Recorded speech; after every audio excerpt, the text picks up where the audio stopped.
अंदरूनी मुल्क और बैरून मुल्क दोनों साइड से कर्जे बहुत ज़्यादा हैं। वो कर्ज़ों की अदायगियों में ही पाकिस्तान के रेवेन्यूज ख़त्म हो जाते हैं। नकारा हो चुका है हमारा माशी निज़ाम। रेड लाइट जल गई है कि अब आप अपने अखराजात और नहीं बढ़ा सकते, ना जमात इस्लामी को होश आ रहा है, ना नून को आ रहा है, ना पीपल्स पार्टी को आ रहा है। कि बाउंस बैक किया जाए।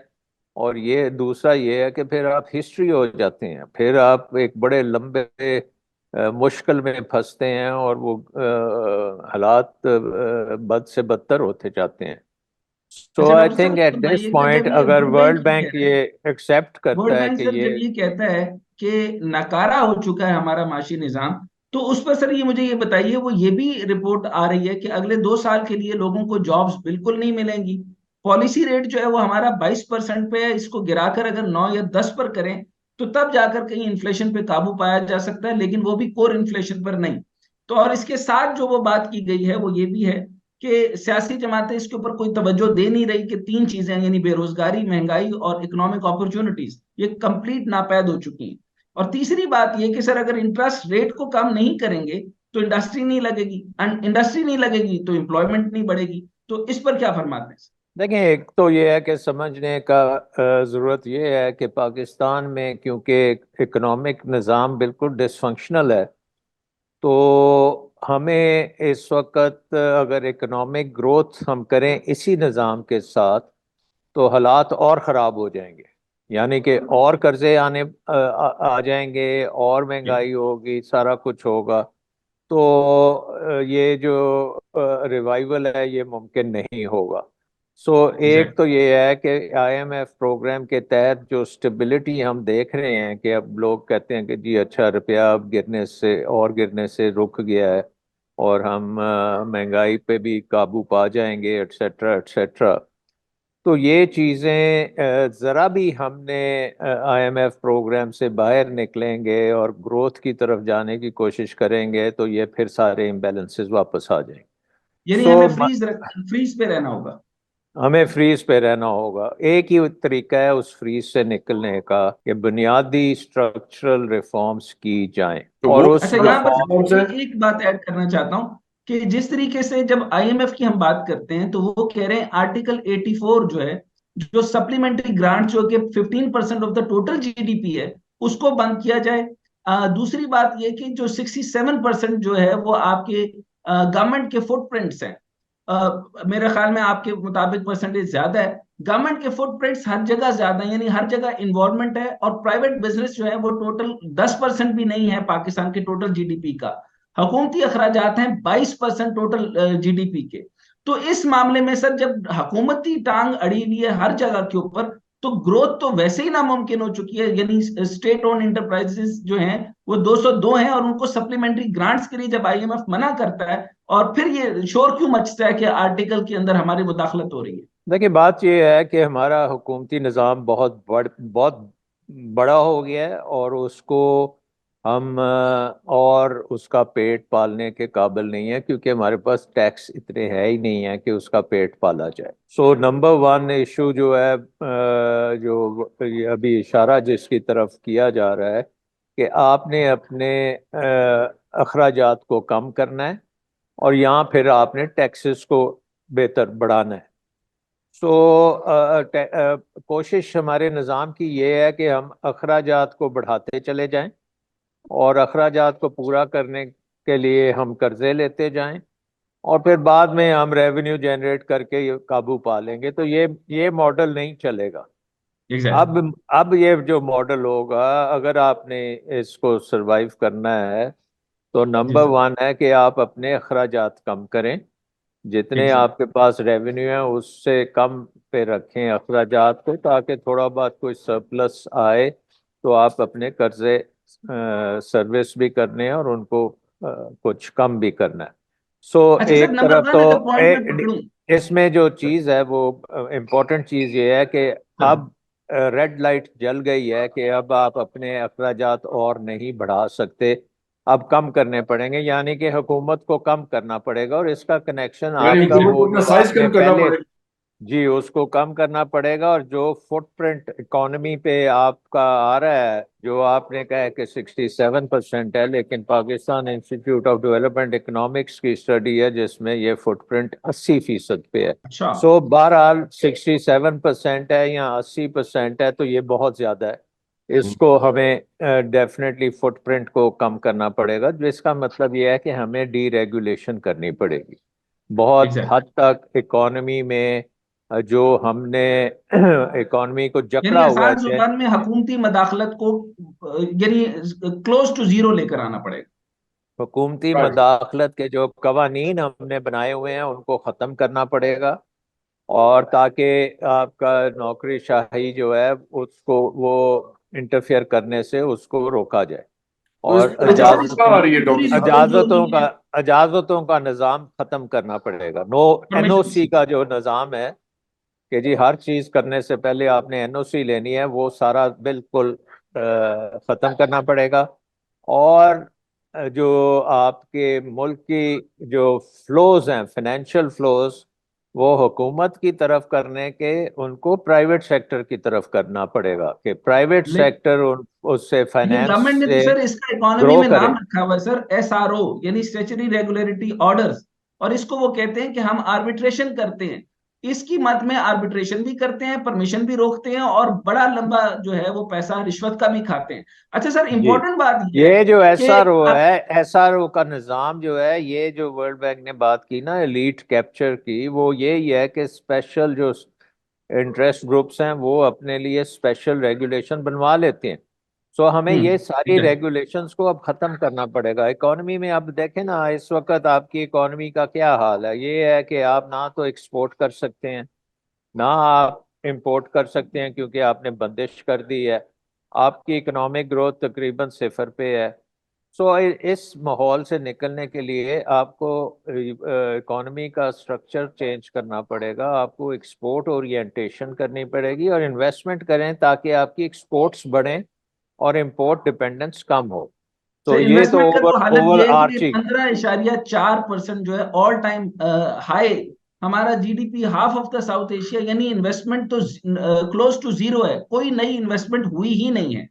अच्छा, जी इसके अंदर सर मैं इंपॉर्टेंट बात जो आपसे अर्ज करना चाहता हूं, यानी एक बात यानी जिसका सोल्यूशन मुझे नजर नहीं आ रहा, शायद आपके पास हो। फौरी तौर पे एनर्जी सेक्टर को हम नहीं छेड़ सकते, आईपीपीस का मसला हम हल नहीं कर सकते, फिस्कल मैनेजमेंट या डेट सर्विसिंग कॉस्ट या domestic revenue mobilisation at the unstable level जो कि ऑलरेडी वो हो चुकी है। अच्छा, इन तीनों को हटा दें तो मेन अगर पॉइंट निकाल लें जो इस पूरी रिपोर्ट का है, जिसमें उन्होंने नाजिब बिन हसीन ने कहा है और वर्ल्ड बैंक की रिपोर्ट ने कहा है, उनका सारा फोकस ये है कि गवर्नमेंट के फुटप्रिंट साइड से हट जाएं, तब जाकर कोई बात हो सकती है। क्या इसको करने के लिए कौन विलिंग होगा सर? देखें, एक पहली बात तो ये है कि जो आपने आईपीपीस की बात की, इसमें सबसे बड़ा आईपीपीस के पीछे जो सपोर्ट थी वो वर्ल्ड बैंक की थी। वर्ल्ड जी। बैंक ने ही ये पूरा निज़ाम पाकिस्तान को इंट्रोड्यूस करने में मदद दी। और वर्ल्ड सर बैंक के लिए ये बहुत बड़ा एक एम्बेरसिंग निज़ाम बन चुका है कि उनकी मदद से एक ऐसा निज़ाम बना है जिसने पाकिस्तान की तबाही कर दी है, जिसने हमें हर्जाना पाकिस्तान। देना पड़ा सर, अरबों रुपए हर्जाना दिया, केस के हर्जाने अलग से दिए और पेनलाइजेशन अलग से हुई। देखे ना, हमने क्या किया कि एक ऐसे निज़ाम में जहां हमारे मुल्क में पानी से बिजली बनती थी, जो एज अ बाय प्रोडक्ट बनती थी, बड़ी सस्ती बनती थी, उसको तो हमने अपने इंटरनल पॉलिटिकल इंतशार की वजह से फारग कर दिया। ये हमने कहा कालाबाग कि का हम जो जी। जी और कोई डैम नहीं बनाएंगे, और उसमें हमने बहुत ताखीर कर दी। सर और वर्ल्ड बैंक ने आके कहा कि चलें, वो उसका कोई फर्क नहीं पड़ता, आप तेल से बिजली बनानी शुरू करें। और तेल से बिजली, क्योंकि आपके पास पैसे नहीं हैं, तो ये आईपीपीस कर लें। बाहर से सरमायाकारी आएगी, बाहर का तेल आएगा, आपको बिजली मिल जाएगी। अनफॉर्चुनेटली वो बिजली इतनी महंगी है तो हम उसको नंबर वन खरीद ही नहीं सकते। नंबर टू, हमारे पास डॉलर ही नहीं है उसको खरीदने के लिए।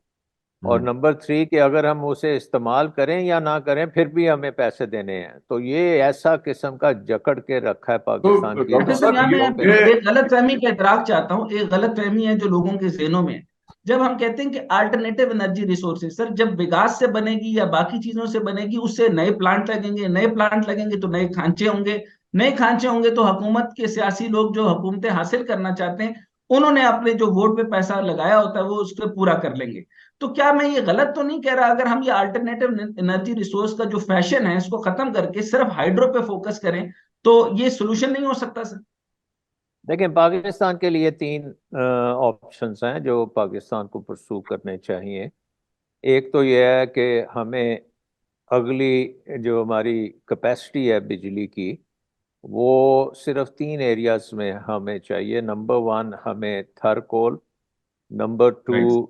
सोलर, और नंबर थ्री हाइड्रो। ये तीन ओके। एरियाज हैं जिसमें हम कम से कम उसकी प्रोडक्शन कॉस्ट जो होगी वो हमारी लोकल होगी और इतनी ज़्यादा नहीं होगी। हाँ, आपने बात सही कही कि उनके कारखाने जो हैं वो इम्पोर्टेड होंगे, उसके लिए हमें फाइनेंशियल कॉस्ट उनकी बेयर करनी पड़ेगी।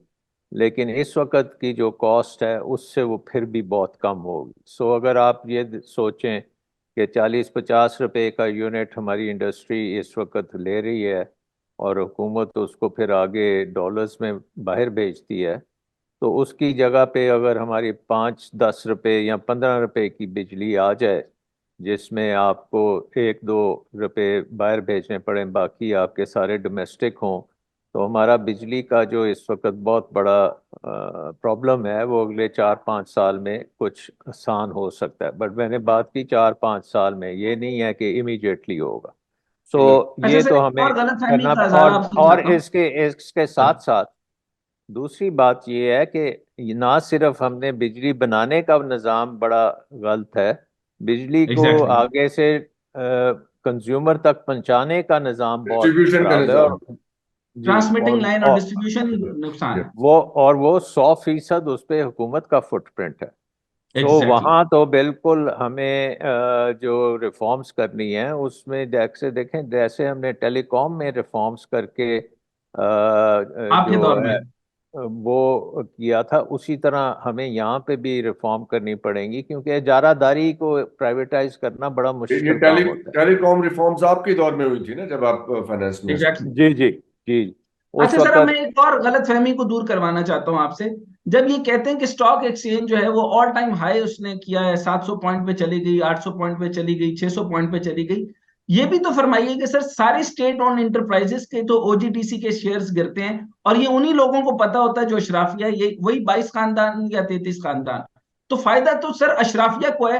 स्टॉक मार्केट के ऊपर और नीचे जाने से गरीब को तो कोई फायदा नहीं है, 90% जो है वो आम लोगों को तो उसका कोई फायदा नहीं। जी जी, ये इंपॉर्टेंट बात है, इसलिए कि ये मीडिया में हमें खुशखबरी के तौर पे बताया जाता है कि जी स्टॉक मार्केट में बहुत तेजी देखी जा रही है, और यहाँ कह रहे हैं कि सरमायाकारी 8.1% बढ़ गई है और एक्सपोर्ट में 5% इजाफा हो गया। तो ये रोजी पिक्चर भी पेंट करते हैं। I don't know how that for that is correct. तो डॉक्टर साहब। देखें, बात यह है कि स्टॉक मार्केट अगर अच्छी एक फंक्शनल स्टॉक मार्केट हो तो वो आपकी इकॉनमी का एक अर्ली इंडिकेटर होता है कि इकॉनमी किस तरफ जा रही है, ठीक जा रही है कि नहीं जा रही। और इसलिए पाकिस्तान की जो इस वक्त स्टॉक मार्केट है वो बहुत डिप्रेस्ड है, एग्जैक्ट। और ऑल टाइम डिप्रेशन पे है। तो थोड़ा सा जब निज़ाम में एक ठहराव आया आईएमएफ प्रोग्राम साइन करने के बाद, तो एकदम वो तेजी से बढ़नी शुरू हुई है। अब ये तकरीबन जो है 65,000 तक शायद गई है इस राउंड में। मेरे ख्याल में अगर हम रिफॉर्म सही करें और बड़े सोच समझ के, ये जो बात मैंने पहले आपसे हमने डिस्कस की है कि डीरेगुलेट करें, इन्वेस्टमेंट को आज़ाद एग्जैक्टली। करें, प्राइवेट सेक्टर को आगे लाएं, गवर्नमेंट का फुटप्रिंट कम करें, इन चीज़ों पे अगर हम काम करना शुरू कर दें सीरियसली, तो मेरा ख्याल है कि ये स्टॉक मार्केट कम से कम 1 लाख पॉइंट पे जा सकती है, क्योंकि राइट। ये एग्जैक्टली जा अभी सकते। भी बहुत अंडर वैल्यूड है। सो हमें इस पे नज़र रखनी है कि हम रिफॉर्म्स कौन सी कर रहे हैं, और वो रिफॉर्म्स जो हैं वो मार्केट पे उसका पॉजिटिव इम्पैक्ट आ रहा है या नहीं आ रहा।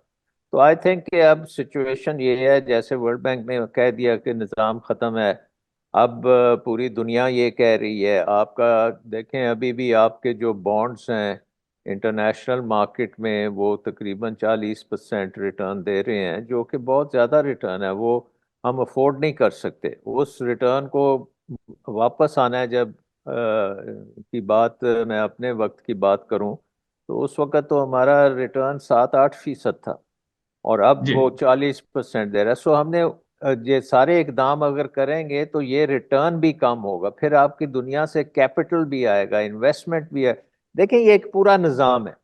अगर वो निज़ाम को हम ठीक करने में कामयाब हो जाते हैं, और ठीक क्या करना है, डी रेगुलेट करना है, उसके एग्जैक्टली। बाद हुकूमत का फुटप्रिंट ख़त्म करना है, नंबर टू। रेगुलेटरी तौर पे प्राइवेटाइज करना है। जो हुकूमती बाबू चला रहे हैं चीज़ें, उनको आप प्राइवेटाइज करें, लिबरलाइज करना है। यानी कि हमारी इकॉनमी इतनी competitive होनी चाहिए कि हम दुनिया से सबसे सस्ती चीज़ें और सबसे अच्छी चीज़ें बनाएं, और दुनिया से बेस्ट चीज़ें इंपोर्ट भी करें, और उसको फिर एक्सपोर्ट भी करें।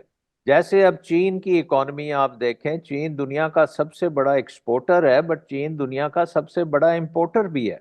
और एग्जैक्टली। और वो एक पूरी इंटीग्रेटेड ग्लोबल इकोनॉमी में इस वक्त नंबर 1 जो है वो चीन है। सो आई थिंक कि पाकिस्तान को भी ये काम करना पड़ेगा। और पाकिस्तान, जैसे शुरू में मैंने कहा कि 5वीं सबसे बड़ी आबादी है, 5वीं सबसे यंग आबादी है, तो यहाँ पे तो sky is the limit. Unfortunately हमारी मैनेजमेंट ज़ीरो है। मैनेजमेंट को जब तक हम ठीक नहीं करेंगे, इकोनॉमिक मैनेजमेंट को ठीक नहीं करेंगे, अपनी जो हमारी स्टाइल है बिजनेस का, उसको ठीक नहीं करेंगे, ईज ऑफ डूइंग बिजनेस ठीक नहीं होगा, डॉक्टर तो साहब। ये अच्छा सर, सारी चीजें करनी पड़ेंगी। गवर्नमेंट का फुटप्रिंट तो कम हो नहीं रहा। अब सवाल मेरा ये है सर कि फॉरेन इन्होंने एसआईएफसी बनाया और उसके अंदर कहा कि फौरी तौर पे आज से तकरीबन 6 महीने पहले कहा था कि हम जो है वो $100 बिलियन ले आएंगे। अच्छा, $100 बिलियन कहाँ लेकर आएंगे सर? 9 इकोनॉमिक जोन है, वहां पर हमने कोई टैक्स हॉलीडे जोन नहीं बनाया, और अभी तक हमने कोई पॉलिसी मुरतब नहीं की, और कोई ऐसी सस्टेनेबल पॉलिसी नहीं है जो अगले 5 साल तक आपको फ्रीज करके दे कि यही पॉलिसीज चलेंगी। और board of investment, ministry of industries, commerce, ये तो क्लब होनी चाहिए, एक बन जानी चाहिए, लेकिन इनके तहत तो 17-17 मिनिस्ट्रीज अलग से चल रही हैं। वो उसकी बहस तो आपने बता दी। सर, मैं सवाल मेरा अब ये है कि जब ये फुटप्रिंट भी कम नहीं होना और foreign direct investment $100 billion less suppose hypothetically आ जाते हैं, तो लगाने कहाँ है? कौन आएगा सर लगाने? देखिए, इसके दो पहलू हैं, I think which we should look at both of them. Right number sir. 1, जो इस वक्त ज्यादा बातचीत कर चल रही है, वो एक किस्म की गवर्नमेंट टू गवर्नमेंट चल रही है, कि सऊदी अरेबिया इन्वेस्ट कर देगा, यूएई कर देगा, चाइना कर देगा। तो उसके लिए अगर आपने कोई डिस्कशंस वगैरह करनी है, तो 100 बिस्मिल्लाह होनी चाहिए, और अगर उसके ज़रिए कुछ इन्वेस्टमेंट आएगी तो वो बहुत पॉजिटिव बात होगी। एग्जैक्टली। लेकिन दूसरी तरफ ये है कि असल इन्वेस्टमेंट प्राइवेट सेक्टर की इन्वेस्टमेंट है, जो हमारा that's what I am domestic domestic investor है और ग्लोबल इन्वेस्टर है। और वो उस वक्त आएगा जब आप ये बाकी काम करेंगे, जो रिफॉर्म्स की हम बात करते हैं, डी रेगुलेशन करेंगे, एनओसी कल्चर को ख़त्म करेंगे, आप आसानी पैदा करेंगे, इंफ्रास्ट्रक्चर डिज़ाइन करेंगे इंडस्ट्री के लिए, जहाँ पे वो आसानी से लॉजिस्टिक्स कर सके, अपना काम कर सके, उसको बिजली, पानी, बाकी चीज़ें मिल सकें, अच्छा वर्कर मिल सके, वर्कर ट्रेनिंग सही हो। और एक एटीट्यूड हमारा होना चाहिए कि हमने दुनिया का वर्कशॉप बनना है, यानी कि दुनिया में कोई चीज़ की ज़रूरत है तो पाकिस्तान से बन के जानी चाहिए। सियालकोट, वजीराबाद, हैदराबाद, डॉक्टर कराची, स्टैन का सवाल यहाँ पे ये। सर, एक स्टैन इंपॉर्टेंट के सवाल मैं सवाल ये से करना मैं चाहता डॉक्टर हूँ। साहब आपके एक सवाल तो से सर, रिलेटेड ये बात मैं एक समझना चाहूंगा कि ये जो अभी फरमा रहे हैं कि ये दूसरे मुल्कों से पाकिस्तान $100 बिलियन की चाहता है कि यहाँ पे इन्वेस्टमेंट हो जाए, तो अगर इस तरह गवर्नमेंट टू गवर्नमेंट इन्वेस्टमेंट होगी तो उससे क्या ऐसा नहीं होगा कि जो एग्जिस्टिंग गवर्नमेंट का फुटप्रिंट है, जो आप 80% कह रहे हैं, वो वहीं का वहीं रहेगा, उससे तो वो रिसीड नहीं करेगा, कम नहीं होगा? Is that true? जी, ये दैट इज पॉसिबल, अगर अनलेस वो उसको हम ऐसे तरीके से करें कि दूसरी गवर्नमेंट की भी प्राइवेट कंपनीज आ जाएं और पाकिस्तान से भी प्राइवेट पार्टनर्स आ जाएं और उसको हम फैसिलिटेट कर दें। लेकिन ओवरऑल आपकी बात सही है कि गवर्नमेंट का फुटप्रिंट बढ़ेगा।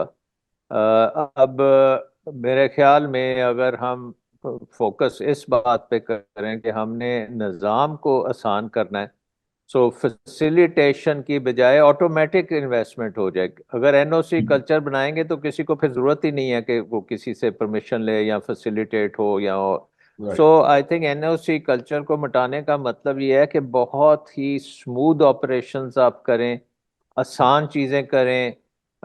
ये जो बीच में रुकावटें बनती हैं वो सारी हटाएं। ये सारे रूल्स एंड रेगुलेशन से बनते हैं ना, इसलिए हम अच्छा सर, रेड डीरेगुलेशन टेपिज्म पे। तो एक रेड टेपिज्म तो आपके सारे इदारों में पाया जा रहा है, जो एसओ ये जो स्टेट ओन्ड इंटरप्राइजेस हैं। सर जी मुझे जी। ये बताइए कि जो निजकारी का तरीकाकार अब अडॉप्ट हो रहा है, यानी ये सारी जमातों को मिलकर करना चाहिए। जमातें तो उठ के आ नहीं रही, ना जमात इस्लामी को होश आ रहा है, ना नून को आ रहा है, ना पीपल्स पार्टी को आ रहा है। पब्लिक प्राइवेट पार्टनरशिप में जाना नहीं चाहते, सबके अपने अपने नजरियात हैं, और कोई भी नहीं चाहता कि गवर्नमेंट के इदारे बंद हो, क्योंकि उसी की वजह से तो सियासी तकर्रियां मिलती हैं और वोट मिलते हैं।